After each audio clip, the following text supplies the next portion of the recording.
sudah muncul Imam Mahdi. Apa betul Pak Ustadz? Assalamualaikum ya akhi ya ukhti. Jangan lupa subscribe, like, and share. Bagaimana menurut Ustadz tentang kebijakan baru, yaitu nikah minimal harus 19 tahun dan harus ada sertifikat siap nikah terlebih dulu dengan mengikuti pelatihan 3 bulan.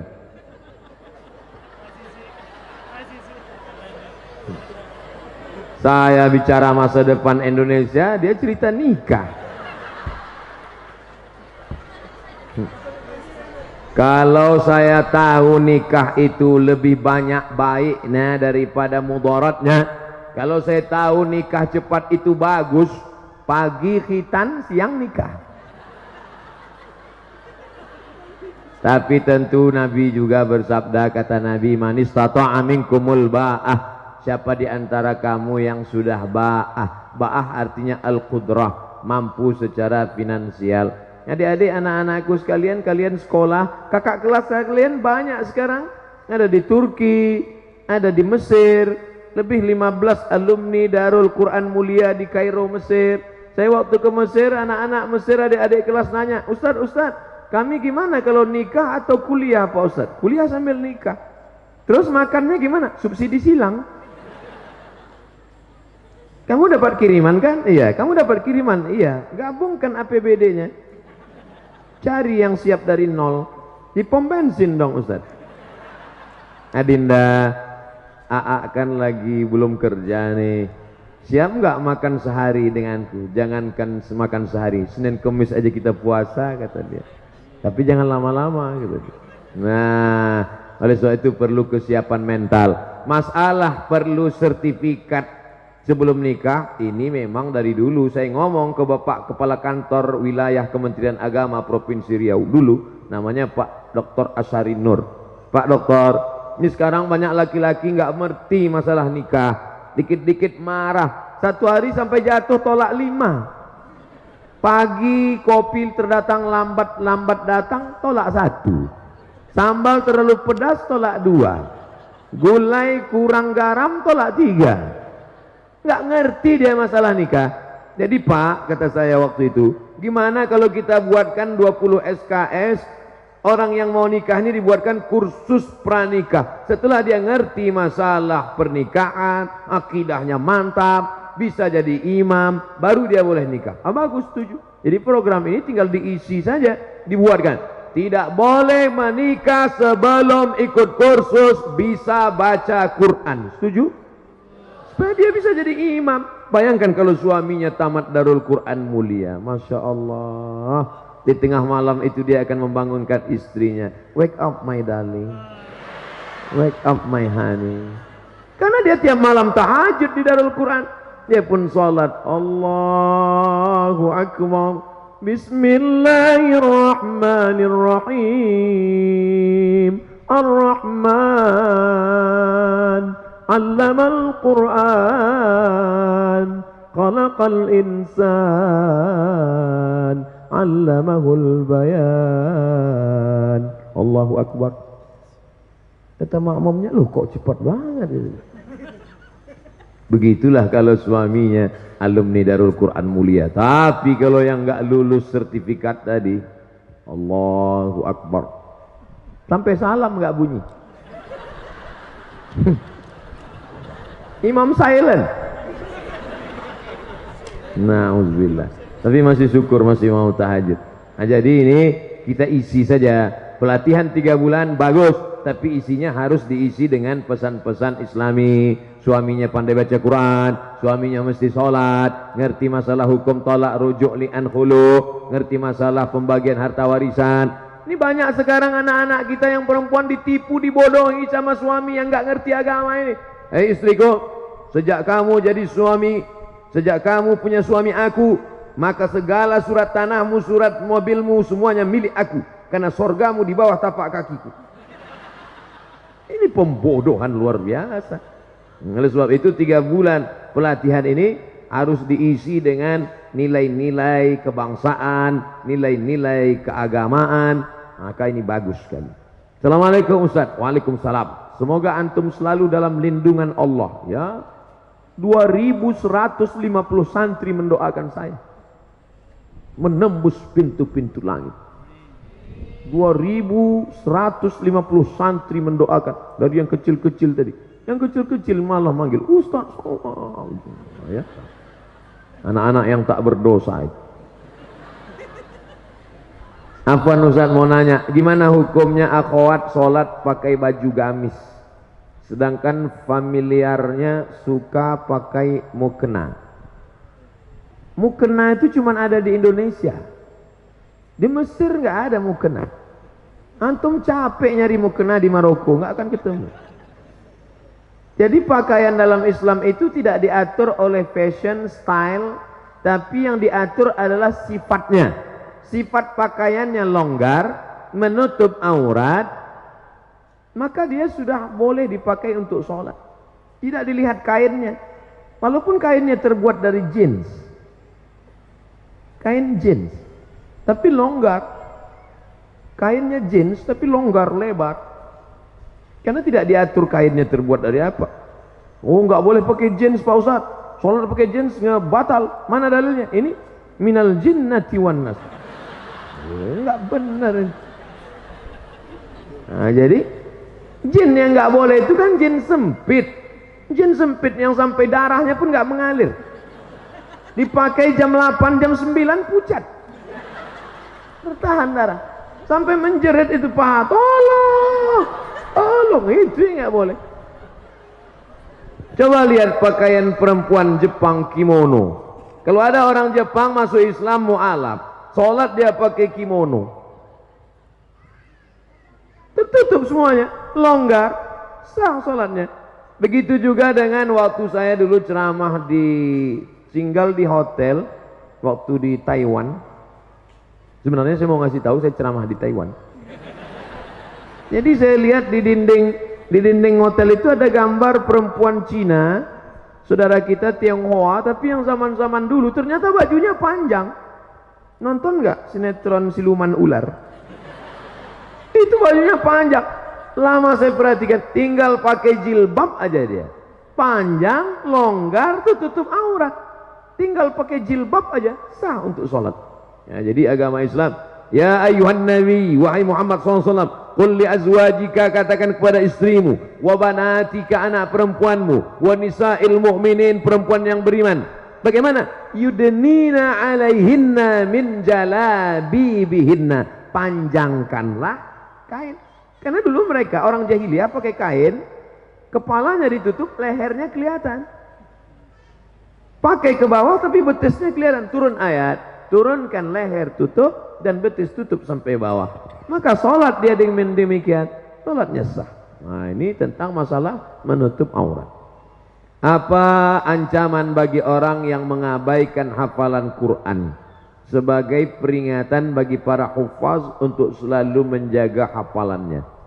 Orang yang melupakan bacaan Quran nanti bangkit di padang mahsyar, giginya hilang dalam keadaan ompong.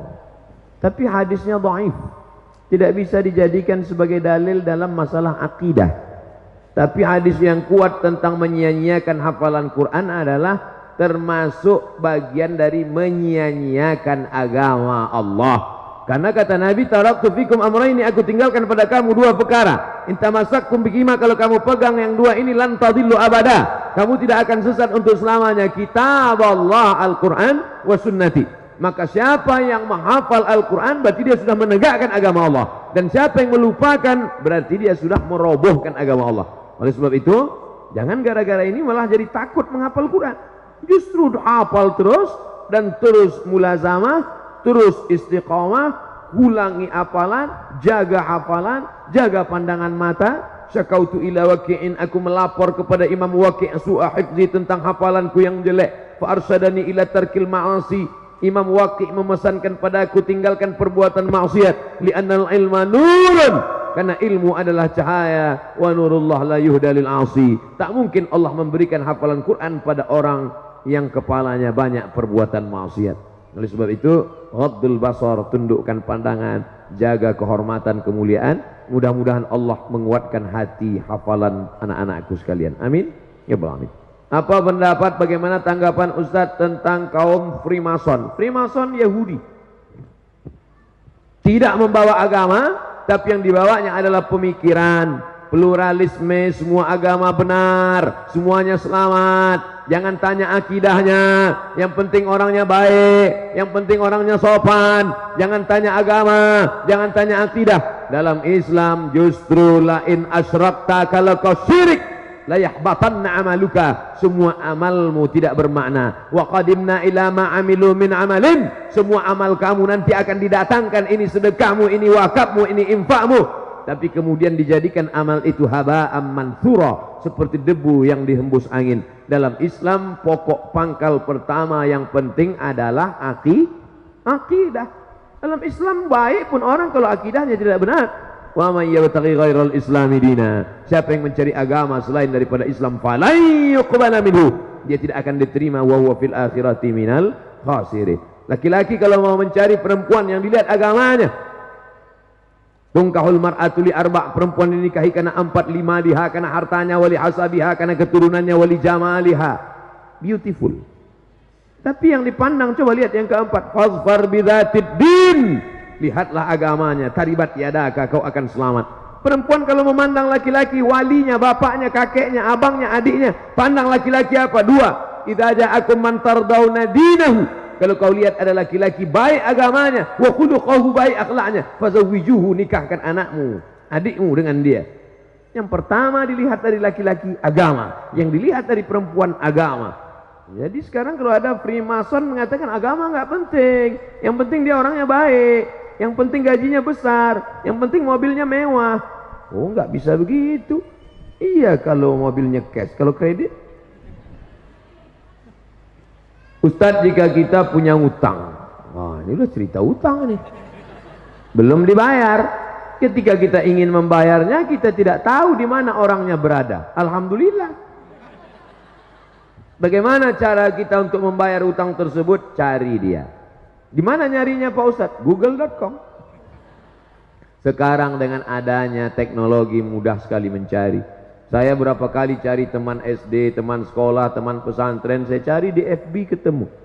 Efek positifnya bisa silaturahim, tapi ada juga efek negatifnya. Banyak yang CLBK, cucian lama belum kering. Tadi saya buat undangan reuni. Ustaz Somad tolong umumkan acara reuni anak SMEA. Hai saudara-saudara alumni SMEA sekolah anu, jangan lupa hadiri reuni pada tanggal sekian. Reuni tetap sambung silaturahim, awas jangan CLBK, waspadalah. Nah, oleh sebab itu reuni-reuni bagus, ya kan? Iya kata anak Ustaz. Nah, cari dia. Kalau sudah dicari nggak juga ketemu ahli warisnya, ternyata dia sudah meninggal, anaknya ada, bayar ke anaknya. Anaknya juga nggak ada lagi Pak Ustaz. Maka hitung berapa hutangmu dulu, hitung menurut harga emas tahun 80 1 gram berapa. Kalau 1 gram sekarang 500.000, ikut. Dulu kamu utangnya berapa? Kalau dihitung emas 2 gram Pak Ustaz, waktu itu berapa? 25.000. Sekarang 2 gram emas sudah 1 juta. Jangan bayar 25.000, karena 25.000 sekarang dengan dulu inflasi, harga tidak stabil. Yang stabil itu emas. 2 gram dulu berarti 1 juta sekarang. Bayarkan. Kemana bayarnya? Lembaga yang dinikmati orang banyak.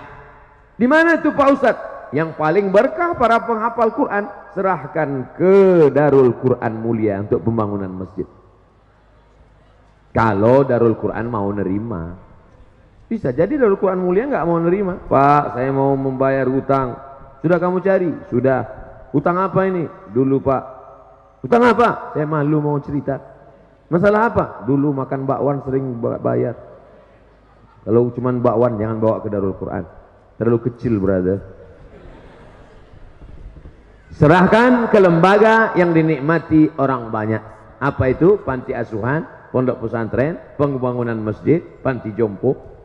Bagaimana mengurangi kemaksiatan yang sudah menjadi kebiasaan, bahkan sudah menjadi karakter, sudah menjadi perbuatan kebiasaan. Pepatah kita mengatakan Allah bisa karena biasa, terbiasa. Kalau terbiasa bangun jam 3, setelah itu sholat tahajud, habis itu sholat witir, habis itu ngapal, habis itu ngulangi hafalan, habis itu taksin, habis itu, maka dia akan terbiasa. Begitu juga sebaliknya, kalau sudah terbiasa buat dosa, maka perbuatan yang pertama mesti dilakukan adalah taubatan nasuha. Ya ayyuhalladzina amanu, orang beriman, tubu ilallah taubatan nasuha. Setelah itu berjamaah buat komunitas. Komunitas ex-tatu, mantan petatu. Komunitas jombloan fisabilillah. Komunitas biker subuhan. Komunitas banyak, buat komunitas. Karena serigala akan menerkam kambing yang melepaskan diri dari jamaah. Alaikum bil jamaah, iyyakum wal furqah. Setelah itu sering-sering lihat orang sakit, sering lihat orang mati, melihat liang kubur. Kalau perlu liang lahat itu dipoto, dijadikan wallpaper. Jadi supaya ingat terus.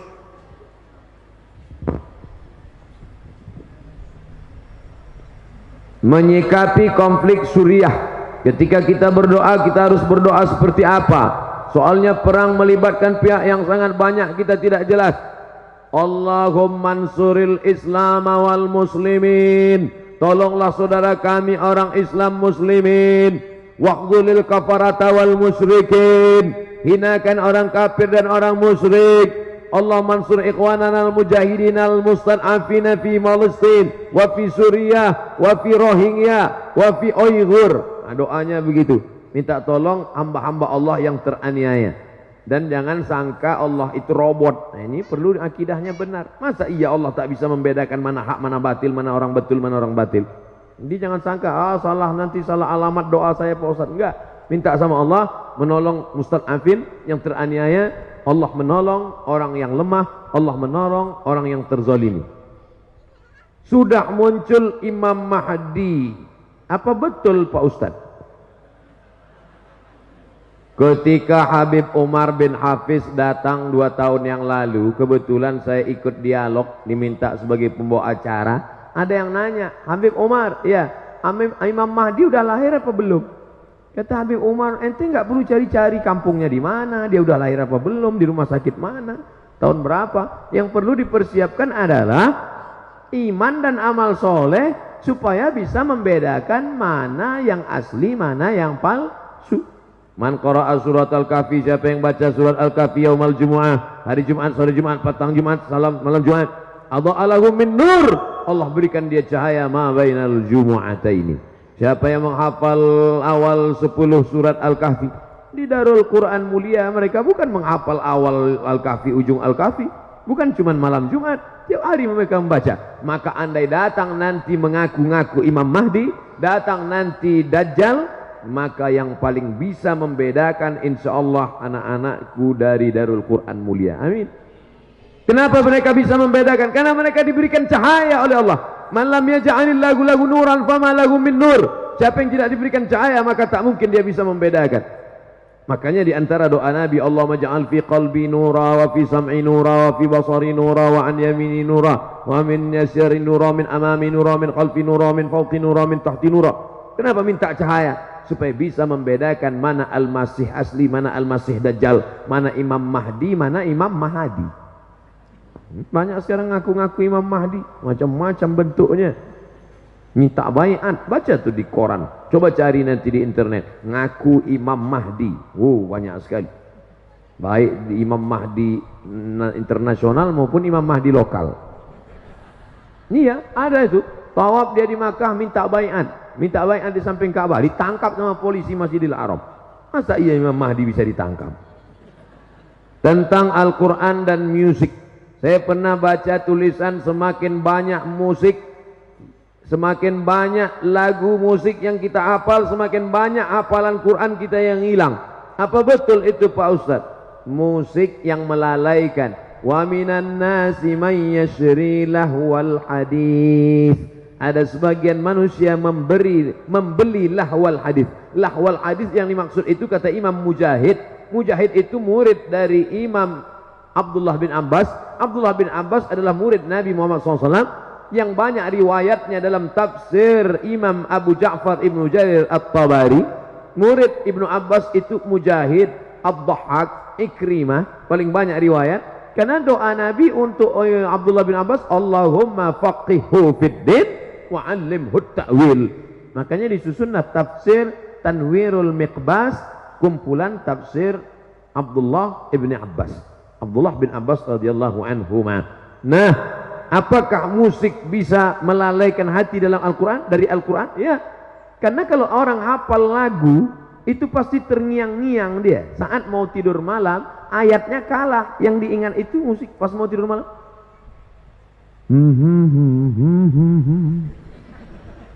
Dia terngiang-ngiang. Sampai nanti pas mau sakratul maut pun bisa. Oleh sebab itu maka, tapi kalau lagunya lagu religi, lagu solawat, lagu yang mendekatkan kepada ingat mati, yang searah sejalan dengan Al-Quran, karena Al-Quran itu sendiri pun dibaca dengan lagu. Laisa minna man lam yataghanna bil Quran. Siapa yang baca Quran lurus-lurus saja, tidak ada lagunya, bukan golongan kami, kata Nabi. Makanya para ulama membolehkan memasukkan bayati, soba, sika, nahawan, jaharka, ras. Itu tadi qori kita, itu kan pakai lagu itu. A'udzubillahi minasyaitonir rajim. Bismillahirrahmanirrahim. Itu pakai lagu. Gimana baca Quran nggak pakai lagu? Alhamdulillahirrahmanirrahim. Pakai lagu. Yang nggak boleh itu lagu yang mengajak pada perbuatan maksiat, selimut tetangga, cinta satu malam. Apa ini lagu? Mengajak pada perbuatan zina. Tapi kalau lagunya ingat mati, lagunya mengingatkan kepada Rasul, lagunya pula Al-Quran, Allahumma rahamna bil Quran, itu ada lagunya. Azan aja pakai lagu, azan itu pakai lagu. Allahu Akbar, Allahu Akbar, pakai lagu. Gimana azan nggak pakai lagu? Allahu Akbar, Allahu Akbar. Itu bukan azan, ngamuk.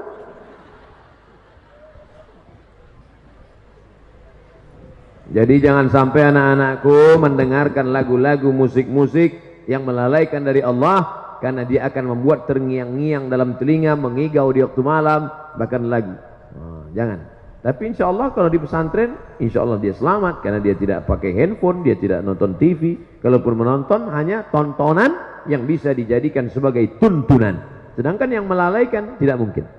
Tolong nasihati kami para santri. Udah dari tadi nasihat terus. Tentang bahaya pacaran. Gimana mau cerita bahaya pacaran? Orang lihat perempuan aja enggak. Lihat perempuan aja pas saya datang ini. Makanya banyak yang berharap saya sering-sering datang. Sering-seringlah datang ke sini Ustaz, biar kami bisa ketemu lagi. Oke, kita bicara sebagai orang yang dewasa, bukan anak-anak. Laki-laki membonceng perempuan, pergi sana, pergi sini, bonceng sana, bonceng sini, masuk angin, gembung. Maaf beribu maaf Pak Kiai, mungkin tidak sopan, tapi saya perlu ceritain itu anak-anak kita. Yang muntah-muntah laki-laki apa perempuan? Perempuan. Kalau hamil yang melahirkan laki-laki apa perempuan? Perempuan. Yang hilang kehormatannya laki-laki apa perempuan? Perempuan. 9 bulan 10 hari kemana-mana, perempuan. Laki-laki enak aja. Tertulis di botol, do not accept if cell is broken. Jangan terima botol kalau segelnya rusak. Laki-laki apa perempuan? Perempuan. Oleh sebab itu jangan pacaran, karena kalian yang rugi. Laki-laki ini enak aja deh.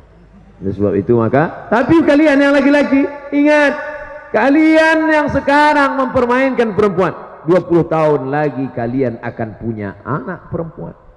Anak kalian perempuan, istri kalian perempuan. Hati-hati, hati-hati. Apa yang kalian lakukan hari ini akan berbalik kepada kalian di masa akan datang. Waspadalah. Terutama di antara kami ada yang masih terikat dalam pacaran. Mungkin karena belum tahu apa saja bahaya. Sudah kusebutkan. Kalau kau lakukan juga, rasakanlah sendiri. Pertanyaan terakhir. Saya ingin tanya tentang niat saya ingin masang behel untuk merapikan gigi. Setelah saya cek ke dokter, ada kemungkinan harus sedikit mengikir gigi karena tidak cukup ruang. Bagaimana pendapat Ustadz tentang hal ini? Merubah yang tidak layak menjadi layak boleh. Merubah yang tidak normal jadi normal boleh. Ada jenis-jenis orang yang punya gigi, kalau dia senyum kita malah takut. Hehe gitu. Nah, yang begitu itu boleh dia robah. Tapi yang sudah bagus, yang sudah normal, malah diotak-atik sehingga menjadi abnormal, masuk dalam kategori 5 hadis riwayat dari sahabat Nabi as-sahabi al-jalil Abdullah ibnu Mas'ud radhiyallahu anhu. La'anallahul wasimat, Allah melaknat tukang buat tato, wal mutasimat, minta buatkan tato, wal mutanammisat, mencabut. Ini alis apa bulu mata? Mencabut alis, mengotak-atik alis. Wal mutafallijat, mengotak-atik gigi. Wal mughayyirat, yang kelima, lil husni, merubah ciptaan Allah untuk merasa lebih cantik. Setan mempermainkan dia. Kata setan, masukkan kresek ke wajahmu, dagu panjang, isinya kresek. Enggak kresek Ustaz, silikon. Silikon itu kan plastik. Kresek. Makanya kalau diperiksa wajahnya itu cuma 5% yang daging, lain kresek. Dagu plastik, hidung plastik. Suntik 2 bulan pertama cantik, masuk bulan ketiga dagu turun, hidung turun. Tinggal lo ambil sapu lidi. Nenek sihir. Sampai ini apa nama yang di ujung ini? Bulu mata. Ini pun plastik juga, lentik, plastik. Ada orang bakar sampah, layu. Panas. Apa ini? Biarlah engkau cantik karena bekas air wudukmu. Engkau cantik karena cahaya Al-Quran dari matamu. Engkau cantik karena bekas solat tahajud. Siapa yang solat tahajud di waktu malam, cahayanya dijaga Allah sampai di waktu siang. Loh, itu anak alumni Darul Quran Mulia itu kok bercahaya wajahnya? Iya, bekas air wudhu. Emangnya aku tayamum? Oleh sebab itu maka orang yang selalu mengotak-atik wajahnya, sobek di sini, suntik di sini, isi di sini, itu dipermainkan setan. Wala udillannahum, aku sesatkan. Wala umanniyannahum, aku buat mereka berilusi, berhalusinasi. Engkau makin cantik, engkau lebih cantik, engkau lebih cantik. Tapi sebenarnya dia saja yang merasa cantik. Orang melihat dia malah takut. Saya melihat orang bagi operasi-operasi itu malah wajahnya mengerikan, menakutkan. Coba lihat di internet contoh beberapa artis barat, bule, yang wajah di hari tuanya amat sangat menakutkan akibat dari merubah-rubah ciptaan. Tapi kalau hanya memperbaiki dari yang tak layak menjadi layak, face off bagi yang kebakaran, na'udzubillah, habis kena api, maka dioperasi menjadi layak. Boleh, tidak termasuk dalam wal mughayyirat lil husni. Mudah-mudahan kajian kita malam ini menjadi amal soleh insyaallah. Di akhir majlis mari kita sama-sama berdoa kepada Allah. Astaghfirullahalazim. Astaghfirullahalazim. Astaghfirullahalazim alladzi la ilaha illa huwal hayyul qayyum wa atubu ilaih. Allahumma arhamna bil Qur'an, curahkan rahmat kasih sayangmu kepada kami berkat kemuliaan Al-Quran. Waj'alhu lana imaman wa nuran wa hudan wa rahmah. Jadikan Al-Quran sebagai pembimbing, jadikan Al-Quran sebagai cahaya, jadi Al-Quran sebagai hidayah bagi kami ya Allah. Warzuqna tilawatahu ana al-laili wa atrafan nahar. Berikan kami rezeki, kami dapat membaca, menghayati, menghafal, mengajarkan Al-Quran pagi, petang, siang dan malam. Allahumma ja'alil Qur'ana rabi'a qulubina wa dhihaba husnina wa humumina wa ghumumina. Jadikan Quran sebagai penenang hati jiwa kami, pengusir gundah gulana kami. Allahumma ja'al abna'ana wa banatina minas salihin was salihat wal hafizina wal hafizat. Jadikan anak-anak kami santriwan santriwati pondok pesantren terpadu Darul Quran Mulia menjadi para penghafal Al-Quran, menjadi mujahid, menolong agamamu dengan harta dan nyawa mereka ya Allah. Allahumma dafa'anna al-ghala wal waba wal fahsya wal riba wal zina wal munkar. Selamatkan anak-anak kami santriwan santriwati dari segala malapetaka, bencana, riba, zina, narkoba, LGBT, perbuatan keji dan mungkar. Ya muqallibal qulub, wahai engkau yang membolak-balikkan hati, tsabbit qulubana, kokohkan hati kami, hati anak-anak kami ala dinik, dalam agamamu, ala ta'atik, dalam ketaatan kepadamu. Allahumma a'inna, tolong kami ala zikrika, supaya hati kami ini selalu berzikir mengingatmu, wa syukrika, selalu bersyukur padamu, wa husni ibadatik, beribadah dengan yang ibadah terbaik. Allahumma ja'al hadzal ma'hada Darul Quran Al-Karim, jadikanlah ma'had Darul Quran mulia ini ma'hadan aziman mubarakan fih, ma'had yang besar yang melahirkan para generasi du'at da'i ilallah. Mereka akan jadi polisi, akan jadi tentara, menjadi pemimpin, tapi mereka tetaplah sebagai para penghafal Quran dan da'i, mengajak orang dari jalan setan menuju jalan Allah Subhanahu wa taala. Allahumma rzuqnal istiqamata 'ala syari'atil gharra wa tariqatil bayda. Setelah mereka menjadi para penghafal Quran, jadikan mereka istiqamah untuk mengulang hafalannya, istiqamah untuk mengamalkan isinya ya Allah. Allahumma rabbana ighfir lana dzunubana, walaupun hafal Quran tapi tetap berbakti kepada orang tua. Ampunkan dosa abaina, ayah kami, wa ummahatina, ibunda kami, wa li masyayikhina, guru kami, kiai kami, ustaz kami, wa li asatidatina, pembimbing-pembimbing kami, wa liman dakhala baitina mu'minan, orang-orang yang masuk ke dalam rumah kami, tamu kami dalam keadaan beriman, wa liman hadarana, semua yang hadir di majlis ini, wa liman ghaba anna, yang tak dapat hadir karena udzur syar'i, wa li ikhwanina alladzina sabaquna bil iman, saudara-saudara kami yang sudah mendahului kami. Allahumma ja'al kuburahum rawdatan min riyadil jinan, jadikan kubur mereka taman-taman surgamu.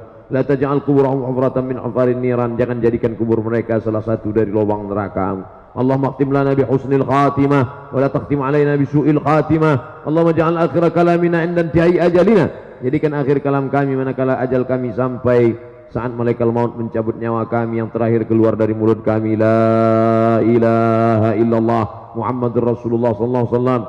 Allahumma barik lana fi umuri syaikhina, ya Allah, guru kami Kiai Abdul Hasib, berikan umurnya berkah.